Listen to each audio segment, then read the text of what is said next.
Hello and welcome to Talking Dogs on a Monday. Of course, today we'll be talking all matters Sporting Press Online Edition Irish Oaks. I'm joined by the Drakester, Barry Drake from his Youghal base, and we're joined by our friend from the West, George McDonagh, to scan over all matters Sporting Press Online Edition Irish Oaks. George, firstly, we've been saying for quite some time that we have a very special crop of young ladies around at present, and by all accounts, they're doing plenty to prove that.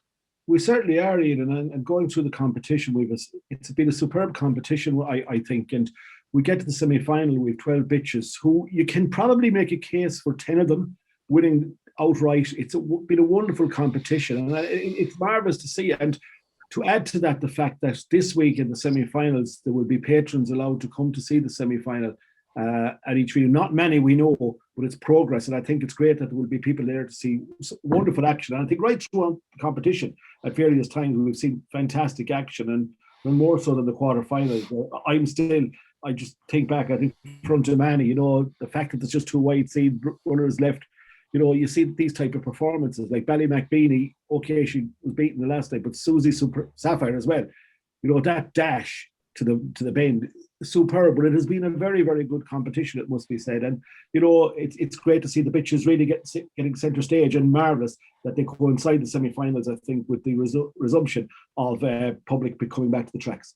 Yeah, indeed. Not many, as you said, but they are small steps. And Barry, I'm sure it'll be great to see a few people on the stands. Yeah, without a doubt. And I'm looking forward to being Youghal tonight when this is going out. So it'll be great to see a couple of our regulars back at Youghal tonight. But in terms of the action of the weekend, it was just fantastic. There was so much top class racing over the course of the weekend. I think that the second television that I installed into my bedroom in recent months was the best thing I've ever done, and I could have probably done with a third one on Saturday night. But yeah, look, the Oaks, we're down to the business end of the competition now. At the start, I probably had 7 or 8 possible winners, and they're all still there. And we've got 2 outstanding semi-finals to look forward to next Saturday night. There's just something special about the Oaks this year. Obviously, every year, it's a fabulous event, but the crop of bitches we have this year, I think it's been the best I've seen anyway. Yeah, very, very talented group. We'll take a look back at all and look at the quarterfinals of the Sporting Press Online Edition Irish Oaks. The first of the heats, it was, on paper, was probably the hottest of them. The big three were Ballymacart, Billy's Diva, Ballydoyle, Rossa. Of course, Galadriel had shown plenty of promise, and of course your own Asheville doll representing Youghal and Barry, and to complete the lineup, Reveal Diva, a regular at Shelbourne Park. But this was all about the front two, Ballymacart and Billy's Diva. Ballymacart took a flyer from traps. She moved to the middle of the track. Billy's Diva was forced to check inside, and then when she was trying to get through in the inside off the second bend, she was forced to check wide again because Ballymacart closed the door on her. They bumped slightly. All of a sudden, Ballydoyle Ross is on their heels. She's shown massive pace. And Galadriel arrived to rush to the third bend. Looked like she was going to play a part. But in the end, Billy's Diva was just too strong for Ballymacart. Got there in the closing yards to win by a head. It was a tremendous performance, but it was also a tremendous spectacle, George. It was one of those. It was a real greyhound race. It was a marvellous race because, as you said, Billy's Diva had to switch 2 or 3 times. Ballymacart came off, and the way she went round. But it was a marvellous race. There was a story to the race. You watched it, and Billy's Diva switching 2 or 3 times. You look at the performance of Ballydoyle Rossa as well to get through. But Ballymacart setting her stall out early on. But I was really taken by the performance of Billy's Diva and how she done it. And it was really. You were always felt, I think, and even listening to yourself from halfway, we felt that she was going to get up at some stage. But it was a great performance. But it was a great spectacle, and as well, I think it set the stall out for 4 great quarterfinals because it was an excellent opening quarterfinal in my view. Yeah, it really did set the tone. Barry, we've been saying about Billy's Diva the last couple of weeks that she's yet to do things fully right in the competition. On this occasion, she did break well, but the run wasn't there. The clear passage wasn't there. She is showing a level of maturity now that she can overcome these things. The other night she got stopped twice, 3 times in her stride, and she still got up to win in 28:34. This bitch, like we've been saying for 3 weeks, she's going to do 28 seconds very shortly. I suppose for connections, they're hoping it'll be in a fortnight rather than in a week. Yeah, look, as you said, she got a flying start. She was upsides Ballymac Arc going, around the second corner, down into the back straight. Time goes out the window, doesn't it, in a race like that, 28-34, as you said. 3 potential winners of the competition in that heat the other night, and there are still 3 potential winners. As you said, look, it was a breathtaking performance from Billy's Diva. She was forced to dig deep in the closing stages. But I really liked, the performances of the second and the third as well. Ballydoyle Rossa getting up for third. She must have been 5 lengths down as they went down the back straight. And Ballymac Art, I thought she was another big eye catcher to run Billy's Diva so close when Billy's Diva was so close early on. And I was coming away from that heat the other night saying, you know what, Ballymac Art could be the one to win this competition. And then you look at the draw for next week's semi-final. She's drawn outside the likes of Ballymac Beanie and Susie Sapphire. So look, it's just so wide open. As I said, I still think there's about 7 bitches could win this competition, and I think that makes it all the more interesting. But the first 3 in that heat the other night, top class. They're sensational performers, and they've big careers ahead. Yeah, Barry. And would you also? I just thought one thing about Billy's Diva, even though she was forced to maneuver her way around, let's say, she not once did she really lose much momentum, which says a lot for her and for her track craft, in my view. Yeah, without a doubt. Yeah, try Annie. Go ahead. Look, she's after picking up, serious experience over the last year or so. The caliber of greyhound Billy's Diva has been running against. She's been competing against the best greyhounds in the world. So she knows what the game is about now at this stage, and it would be a great success if she was to go on and win it for the Kennedys, because they were unlucky in the Podge Stakes with good Cody, got a terrible draw in the final. And this lady is very, very special. Yeah, just looking at them there, lads, the 3 qualifiers, it's hard to believe, but they're all 19 whelps. Like Ballymac Art seems to be around a long time. She's January 19. Billy's Diva, who debuted, I suppose I think it's probably August time last year where she debuted, probably a bit earlier, but like she's still only a February, and Ballydoyle Rossa has just gone too, like she's only in April. So is it the fact that obviously the Oaks was late last year, and maybe they seem like they're older than they are, but they're still young, they're still inexperienced to a point. Okay, Ballymac Art now is 23 starts, Billy's Diva 22 starts, and Ballydoyle Rossa, though, she's only having her 9th start the other night. I'm not saying that there's massive improvement left in them, but they're still young and sharp, and this testing competition really isn't going to run all that much out of them. No, I would think so. And one also has to think about the downtime last year as well, Ian. As you said, the different calendar schedule of the Oaks last year. But that was the same for people not being able to school bitches and dogs earlier as well. So I think this year in all competitions, especially the open to high quality competitions, we've got to keep that little view in our mind that yes, they're young, but also they're that couple of months probably behind in their development, I think, as greyhounds. And, we have to think of that as well. Yeah, absolutely. Looking at Ballymac Art, George, the profile of Oaks winners over the years has often been bang, away, gone. She may have been beat the other night, but she's only returning after a layoff. She's going to improve for the runs through this competition because she had a little injury prior to the stake. If you were backing her, if you had backed her anti-post, you wouldn't be disheartened by the fact that she was picked up. No, you certainly would not. Certainly not throughout the race. As you said, she's coming back. She's gradually getting to concert pitch. But on saying that, when one looks at the semi-final draw as well, she's really going to have to be at concert pitch. But then that can be said for her 5 rivals on Saturday night next as well. It's now down to 12, and it's to get. Great people would always say the hardest part of any final is to get to it. Yeah. And when you get to the final, then you can plan. But she's really going to have to be on her A game on Saturday night next. But then, as I said to you, so are her 5 rivals in that semi-final.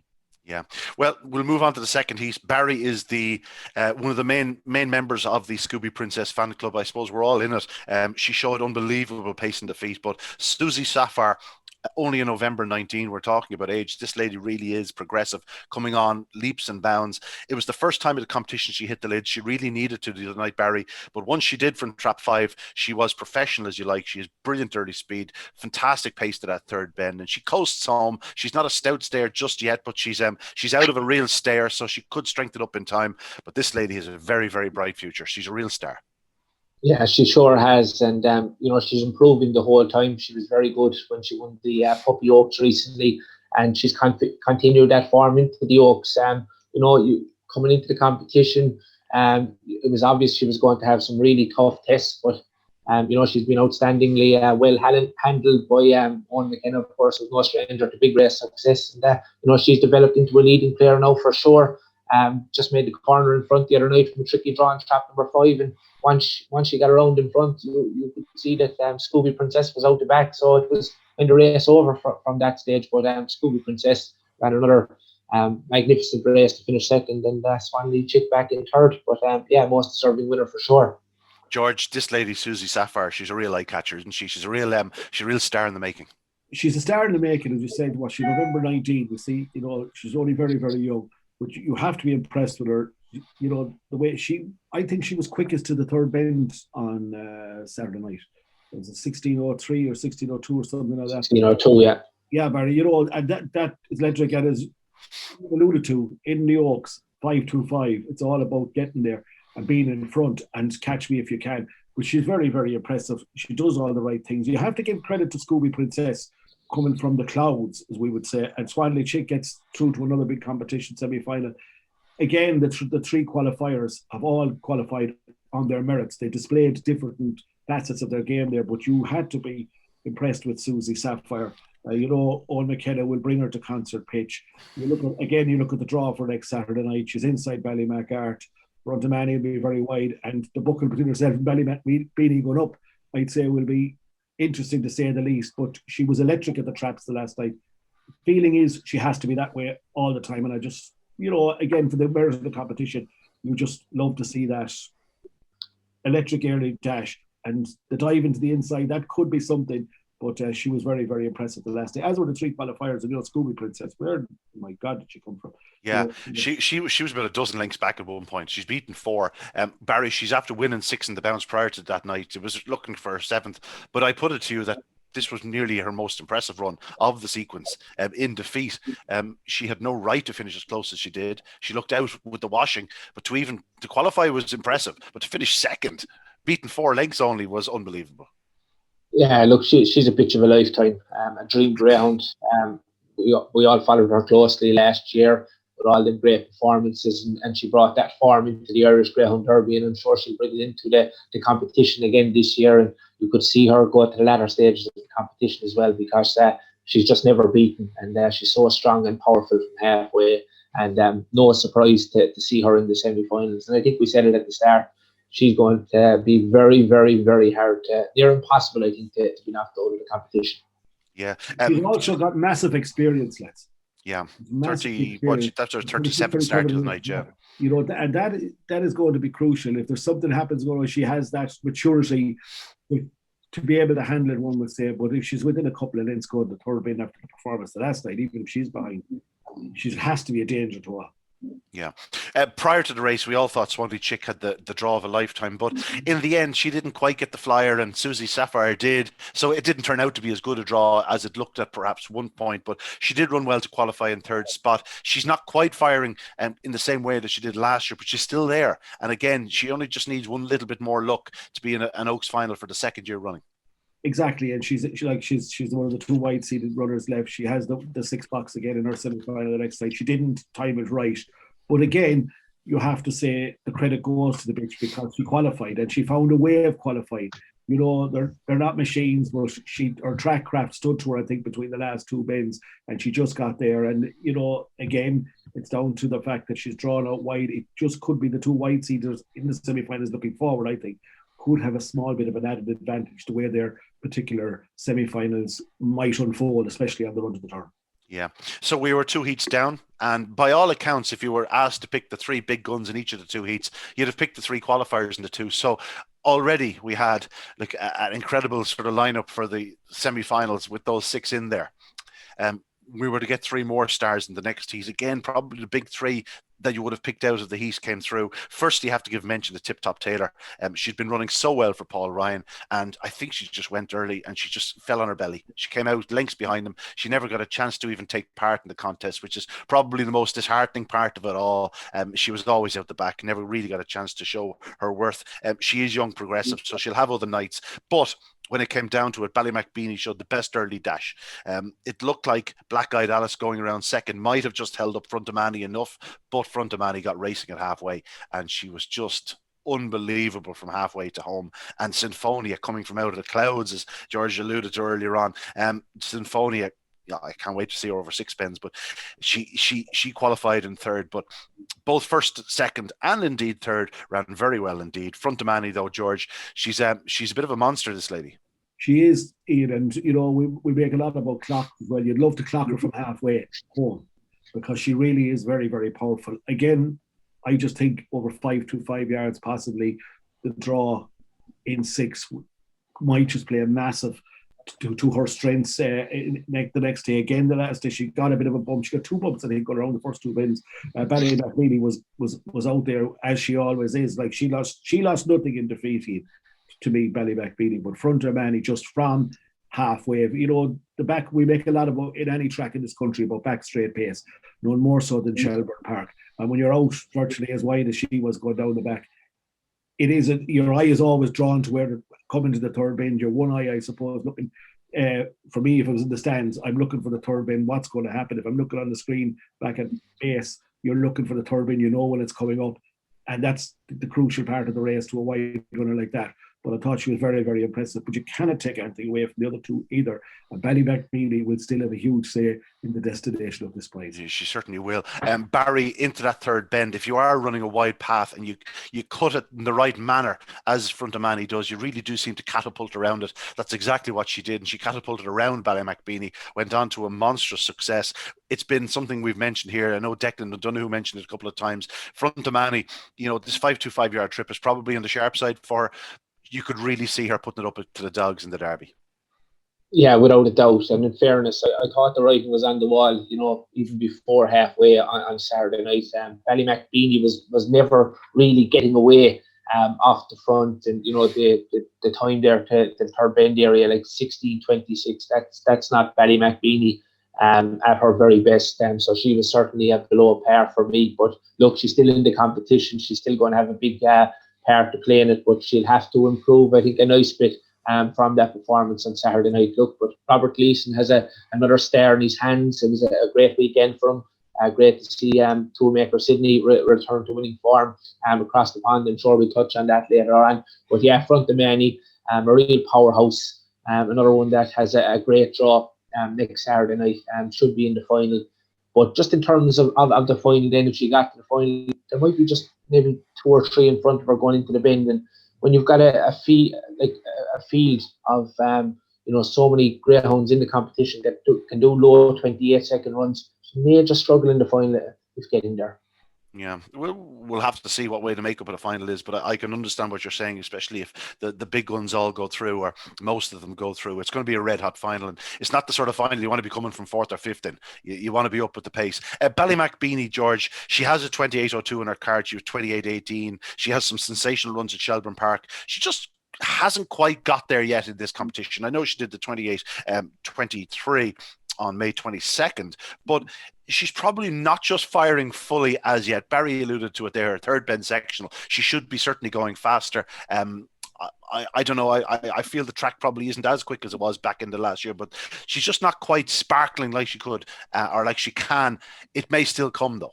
It may still come, but as you're alluding to, her third bend was possibly the slowest, she's had for a while. What was it, 16:26? 26. Something. Was it Barry? Yeah, 26. Yeah.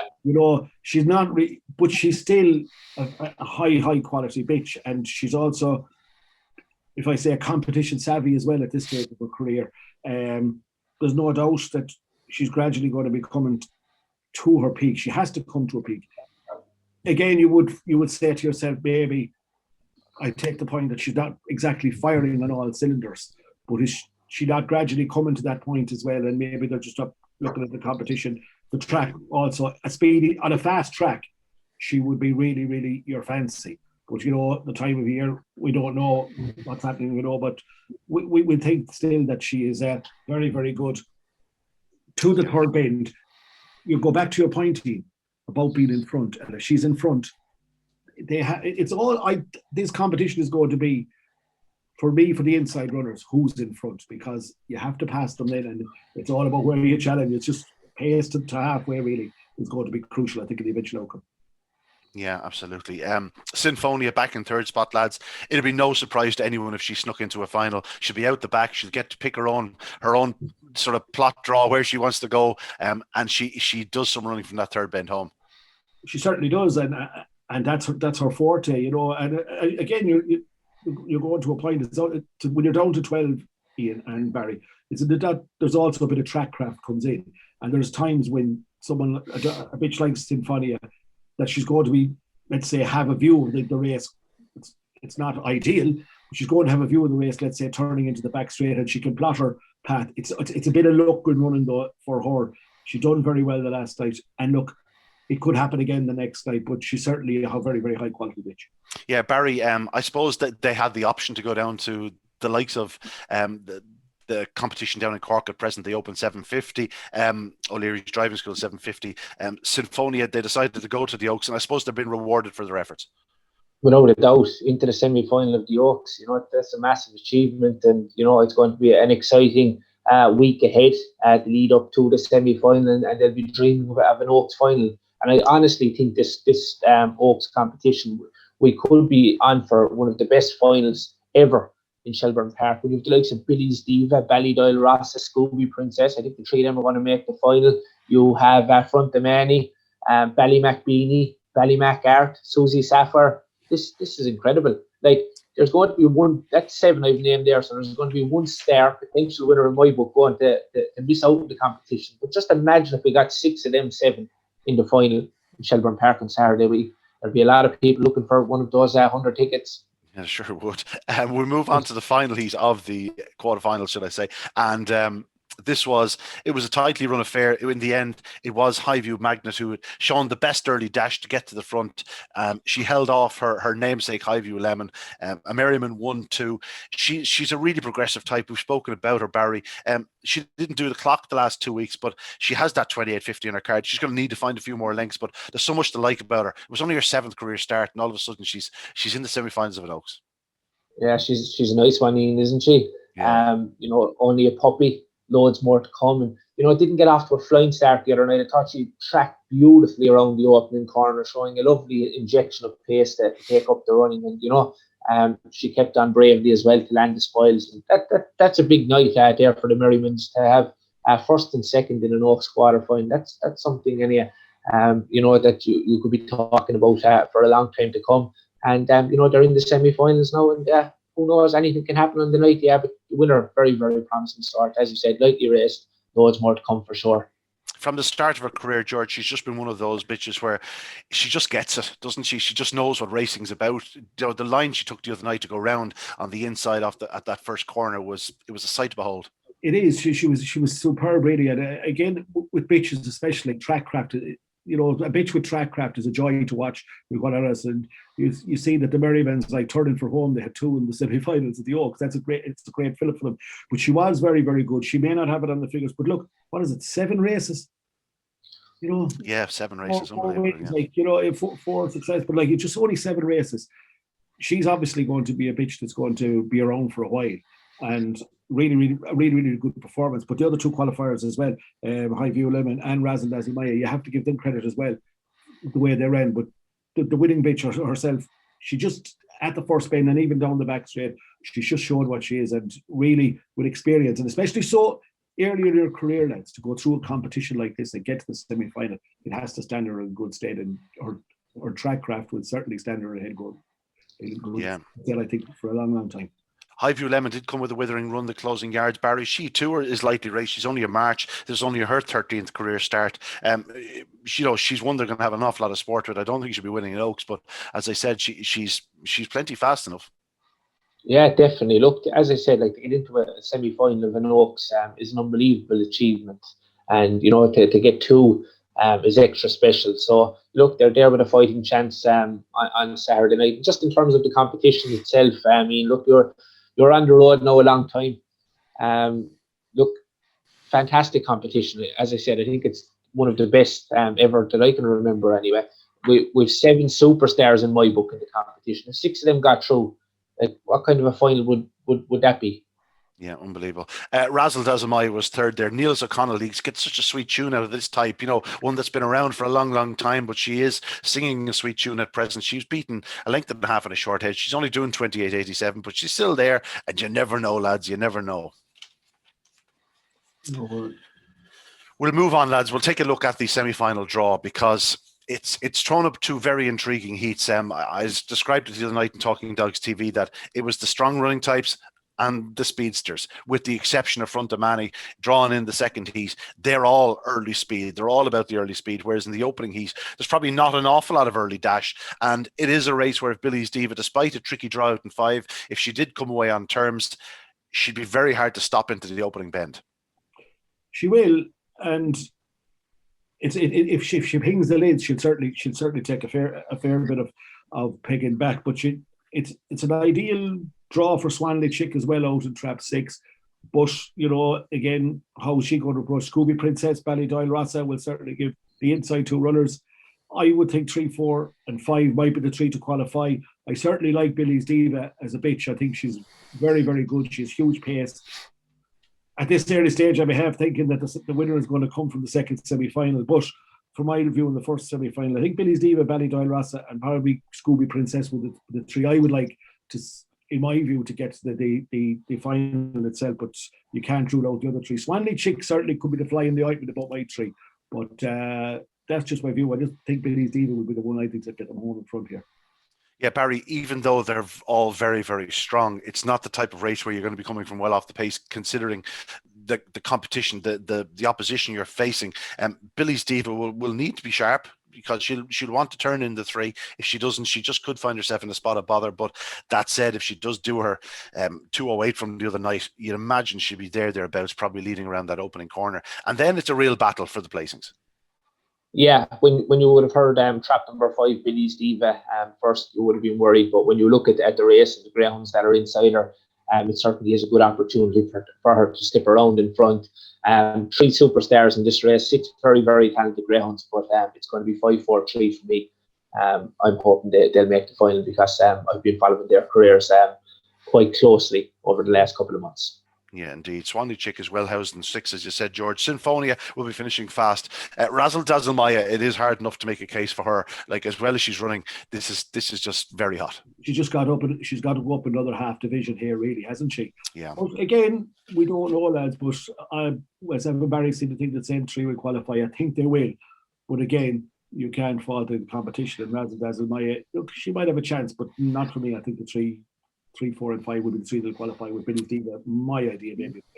Yeah, let's hope they all run on their merits and the best 3 do go through. And if that is the case, well, on current form, it's hard to oppose the 3 that we've mentioned. On to the second heat, and this is going to be some buckle into the opening corner.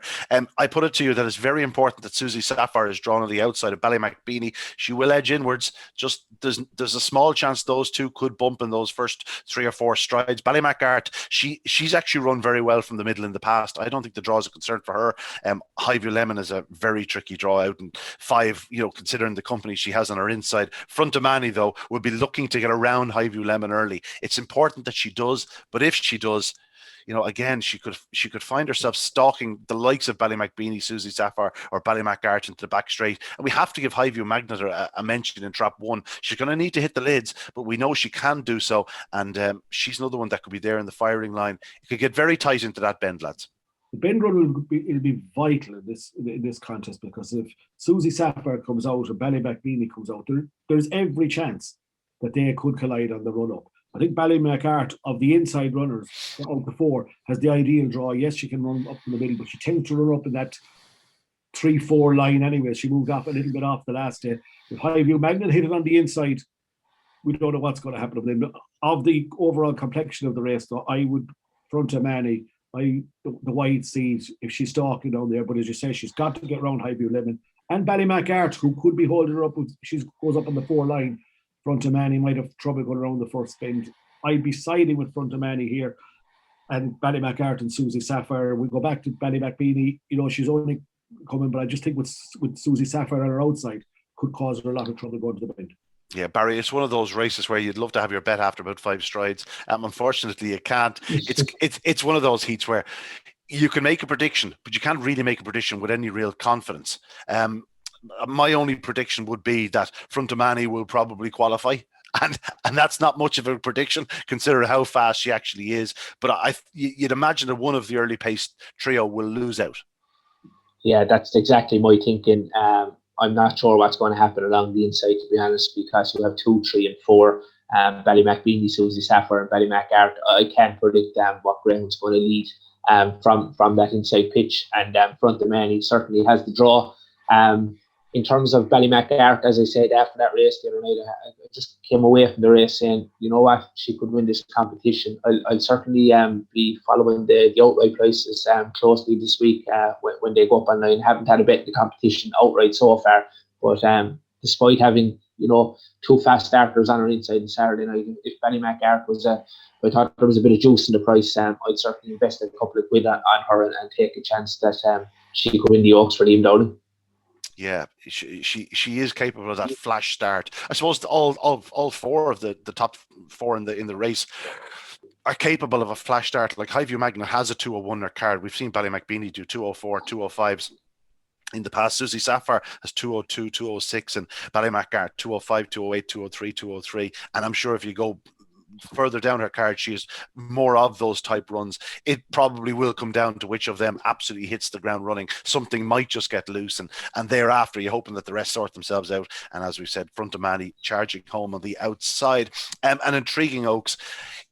As Barry has said on more than one occasion, George, if you get, let's say, 6 of the top 7 or 6 of the top 8 into that final, it's going to be one that just you couldn't afford to miss. No, it'll be fantastic. It will be a fantastic final. The second semi-final is extremely, extremely tough. If you were being a wishful thinker in a crystal ball, you'd love to have a word in front of Manny's ear and say, look, you're a wide seed, stay out of trouble. But the natural thing is to go in at the bend. Ballymacart, Susie Sapphire will decide what's happening, because if she pings and heads inwards, we probably know what's going to happen on the inside, and it could aid the cause of Frontomani out wide, but it would certainly be a very intriguing. Barry's point about Ballymacart is very, very well made.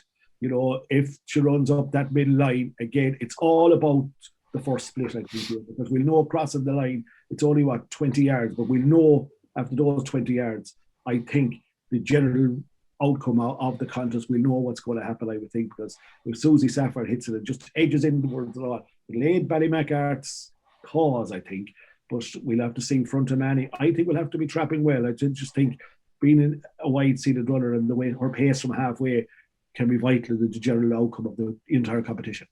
Yeah, but just interesting into that first bend. If Highview Magna has made a good start, it mightn't just be the winning line that makes a difference. It could be on that corner, because if Susie Sapphire's edging across, Ballymacbeanie and Highview Magna on her inside could get very tight on the inside. As you say, Ballymacart with that middle pitch, if she stays a middle line, could all of a sudden, be challenging into the bend and find herself clear, or otherwise, if she's half length behind them and if something's sent right, she's going to be in the firing line. There are so many possibles in that opening sort of 80 yards. If Highview Magna pings the leads, the adage will come out and go into the first bin. The 3 and the 2 does not go. Yeah. And there's going to be two. They're only going to be too tight. They're going to be very, very tight going into that bin. It could aid Ballymacart.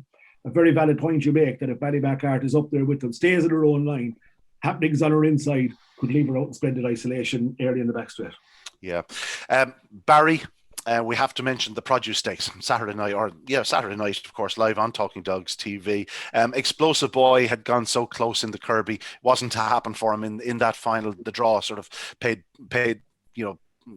ended his chances effectively. On Saturday night, though, he did have the draw in the produce stakes, and once again, proving how important the draw is in a major final. Explosive Boy making the most of that rails pitch. Good Cody from a tricky draw, didn't get the flying start that he probably needed. He did come away well, but just took that bumper too early. And a dog that we've seen showing so much stunning early speed, when he didn't lead, he was always going to struggle, and it was Explosive Boy that got there. But another massive run by Vallegro. Firstly, Pat Guilfoyle, another classic to add to his growing list. He is a master trainer. Yeah, he's some operator, isn't he? And I was delighted for the dog to get that big win on Saturday night, because he was one of the stars of the event in the Conor Kirby. Didn't go to plan. For his owner, Peter Sutcliffe, I actually remember great interview with Peter prior to that, Conlon and Kirby, and it was just great for the dog because he had hit the crossbar in a big event, and he was the most likely winner. It has to be said when he got trapped number 1. But look, you need a bit of luck in these big competitions. Unfortunately for the Kennedys, I think when that got trapped number 5, that was always going to be a tough task. But look, he's got a big future ahead as well. But look, it was explosive boys' turn on Saturday night, and what a performance from the winner. We touched on Vallegro in recent weeks. We'll be looking forward to hopefully seeing him in action in Shelbourne Park over 550 yards in the coming weeks. Very talented greyhound, and as always, I'm sure there'll be plenty of dogs to come out of that Prodigy Stakes. It was another great event, and kindly sponsored by Larry O'Rourke once again, who's a great friend of Irish greyhound racing. So a big well done to him once again. Yeah, of course, Larry had a winner in the English Derby on Saturday night, Cameco, so he's been rewarded for his efforts. Karma is being paid off there. George, explosive boy. He's a hell of a greyhound, but Pat Guilfoyle once again proving that he is a real sort of master of his craft. Pat Guilfoyle is a master of his craft. It's great to see him having such great success. He's a wonderful guy and a wonderful gentleman as well. And we in the west of Ireland see Pat Guilfoyle's generosity quite a lot, because he has brought plenty of good greyhounds to Galway in the past to begin their careers, and he's never shy of sponsoring a stake. Yeah, small stake, and is always adamant maybe to go to the lower grades as well. A lovely family, and you're great to see success like that. And to see Pat again have a very, very good greyhound is marvellous. He's a wonderful guy, and I echo Barry's comments as well about Larry O'Rourke. We're very lucky in this country. We seen with the sponsorship of the Derby again last week, some great people behind our sport, treasure our sport, and I just think it's marvellous. I think it shows the strength, and it also shows the dedication of people in Ireland. We all come from different walks of life that are involved in greyhound racing and coursing. We love the sport, but to see people who have done well in business come back and sponsor races and put something back into their sport, I think that really shows the testament of those type of people that we have involved in their sport. And if you wouldn't mind, lads, I give a mention to a guy who had a winner at Shelbourne Park on Saturday night last. And that's Shane Coonahan, who was tradesman, won again in Shelbourne Park on Saturday night.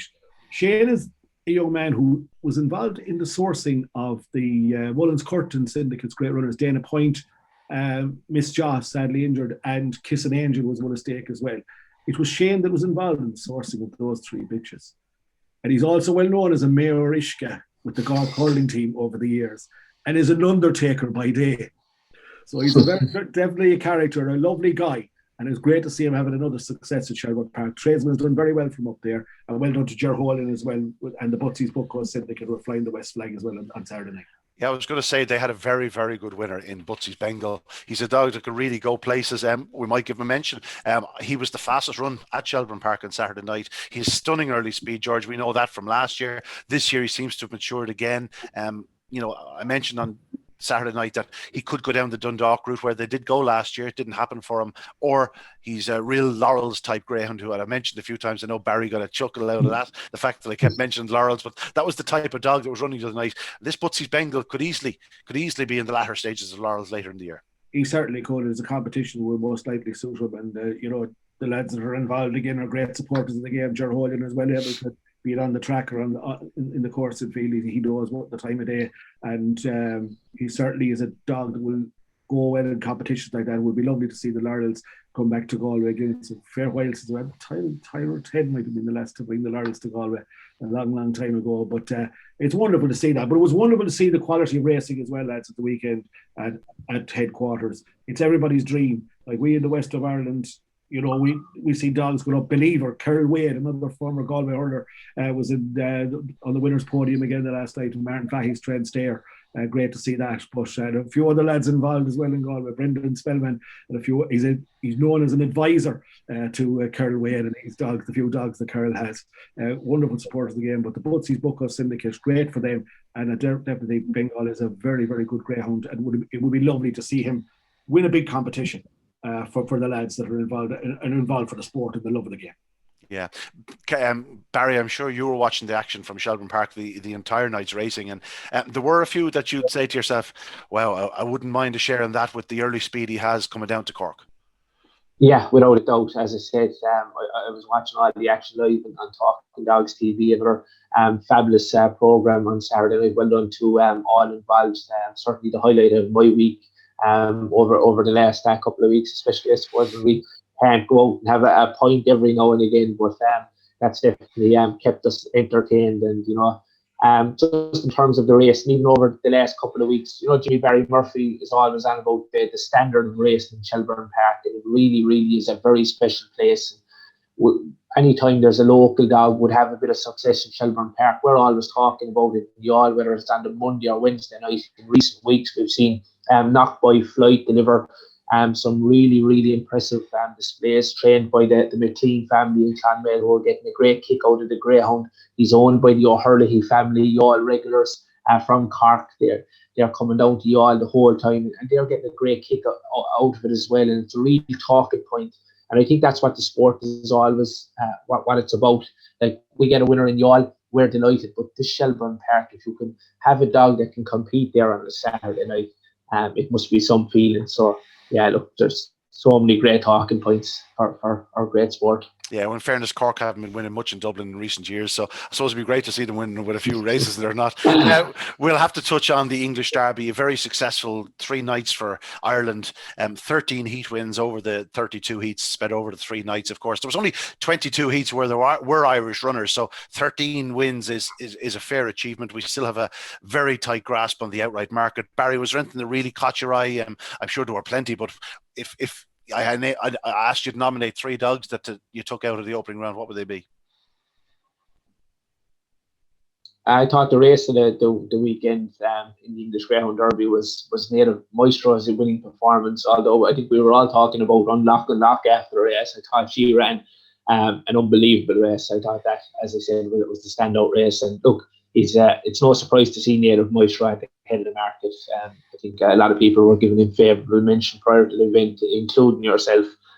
So that was the highlight for me. Another race is Highlight Arkle, a greyhound that started off his racing career in Cork. I think he's a very likeable performer as well for the English connections. And just in terms of Rab McNair's interview, I thought that was another highlight over the weekend as well. So, yeah, look, it's all to play for. I think the Irish are getting under our skin at the moment, George. I don't think they're liking the fact that we're dominating it so much in terms of the talk, the chatter, and the market. No, they don't. You look at Glenn Garbale is a old favourite dog of mine. Is a dog.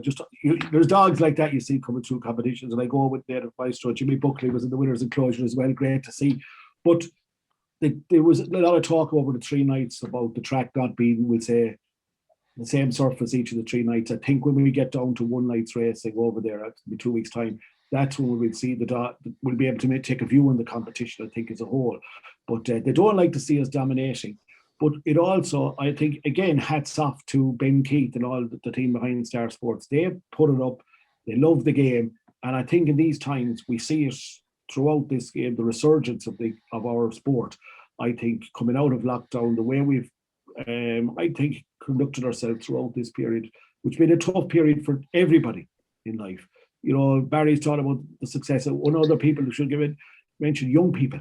A couple of weeks ago, for the last 6 weeks at Galway, there's a young lad from down Kilmallock, Evan McAuliffe. He's Fergal McAuliffe's son. Evan and his brother Graham. I think they're 14 and 10. Fergal tells me they do everything with the dogs at home. They're the guys that decide everything. This weekend, we had 1 night's racing in Galway, and it was the first time in, I think, 6 or 7 weeks that the McAuliffes didn't have a winner. For one reason, they didn't have a runner. Yeah. Great to see these guys. They come up here, the young lads, they're so enthusiastic. And to me, that makes it. And of course, they've had a couple of winners at Shelbourne Park as well in the last 5-6 months. And that's just something that they love. But go back to the English Derby, they don't like us coming over winning it. But they also welcome us as well. And it's very much so. Yeah. I mean, I thought it was I don't know anything about that boxing between that guy and Floyd Mayweather, but that was a low blow, Ian, about poor Barry and Cork not having much success. So any success we get, we're certainly going to cherish it. Listen, we only get the opportunity every now and again to have a dig in, so you might as well take it. Listen, lads, lots to look forward to. Before we let you go, give me the winner of the Oaks, George. Front of many. Barry? take a chance with Ballymacarrt. Frontomani and Ballymacarrt. Well, fair play to you. I'm going to go with Billy's Diva. So I think we might have plenty of bases covered. Unfortunately, nobody going for Ballymac to create history and do the treble. It would be no surprise. She is a class act. And, as we've said, there are so many class acts left in this Sporting Press Online edition, Irish Oaks. Of course, we also hope for success in the English Derby. The staying event down at Cork, Barry, the Silverhill Caron bitch is going to take some stopping.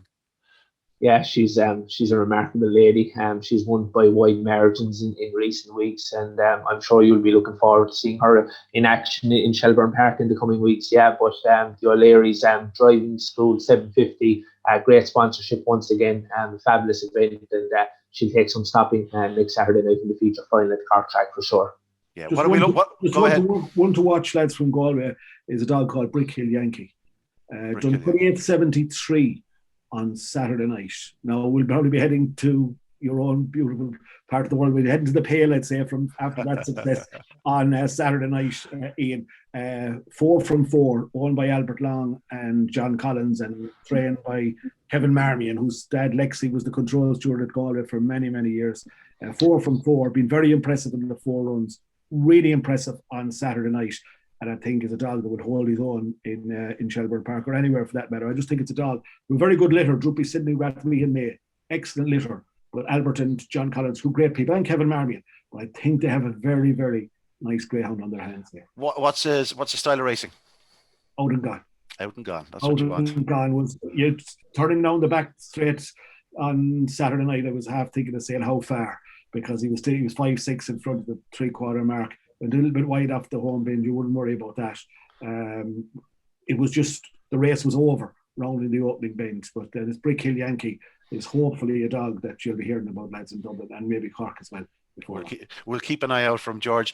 George, thanks again. We'll speak to you soon. Barry, thank you for everything today. That's it, folks, for Talking Dogs on a Monday. Fingers crossed. We have 2 wonderful semi-finals to look forward to with the Sporting Press Online edition, Irish Oaks, on Saturday night. Of course, it'll be live on Talking Dogs TV. We do wish the Irish runners and, of course, the English runners the very best of luck in the English Derby at Toaster. But that's it for us this evening. We'll see you next time.